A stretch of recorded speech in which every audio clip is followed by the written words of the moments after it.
¿Sabías que en la Nueva España los naturales eran tratados como objetos? Pues sí, y este es uno de los temas tratados a lo largo de las 6 páginas del memorial de Hernán Cortés al emperador Carlos V para informarles sobre el repartimiento de los indios en la Nueva España en el año de 1537. Y es el 29º capítulo de la obra Cartas y Relaciones, escrito por Hernán Cortés, en donde estas cartas eran enviadas al emperador Carlos V para informarle acerca de sus travesías, conquistas y demás acciones dentro del territorio de la Nueva España, lo que hoy conocemos como nuestro México. Y esta obra fue publicada luego de diversas correcciones y revisiones finalmente en el año de 1866. ¿Cómo ves? Como antes mencioné, el texto en cuestión narra los comentarios y sugerencias que Hernán Cortés, un militar español, hace al emperador Carlos V, la máxima autoridad de España en ese tiempo. Todos estos comentarios o sugerencias giran en torno de la repartición de los indios o los naturales, como ellos los llamaban en la Nueva España, cómo fue que se dio ese proceso de repartición de estos pobladores a los nuevos pobladores, ya que Cortés menciona que para poder repartirlos y posteriormente pacificarlos era necesario que a la Nueva España llegaran muchísimos más españoles, personas cultas y civilizadas que pudieran ayudar a pacificar a estos indios, a estos pobladores de la Nueva España. Y a cambio de ellos serían recompensados con algunos premios que posteriormente Hernán Cortés y el emperador en consenso decidirían.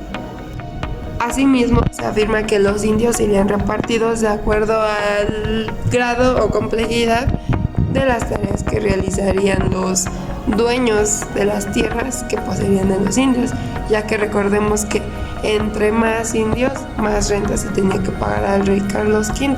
Lo que quiero decir básicamente es que debemos recordar que en ese entonces el dinero, incluso ahorita, era lo que más convenía, lo que más importaba. Ahora, dejando de lado esta repartición de indios, Cortés también persuade al emperador Carlos V para que prohíba que más hombres salgan de España para conquistar nuevos territorios en América, ya que, según Cortés, no todos los hombres eran aptos para hacer lo que él pudo lograr, no todos podían lograr tales hazañas como él. Entonces convence al emperador de que paren por un rato las conquistas. En cuanto al narrador del texto, puede señalarse que está escrito en primera persona, ya que es el mismo Hernán Cortés quien emite estas palabras, quien escribe, quien redacta, esta carta para el emperador Carlos V. Además de que el personaje principal es Hernán Cortés y el emperador, a quien es emitida esta carta. Cabe señalar que esta 29ª carta forma parte de una colección de 30 cartas que no tenían otra intención más que comunicar todo lo que acontecía en la Nueva España posterior a la conquista.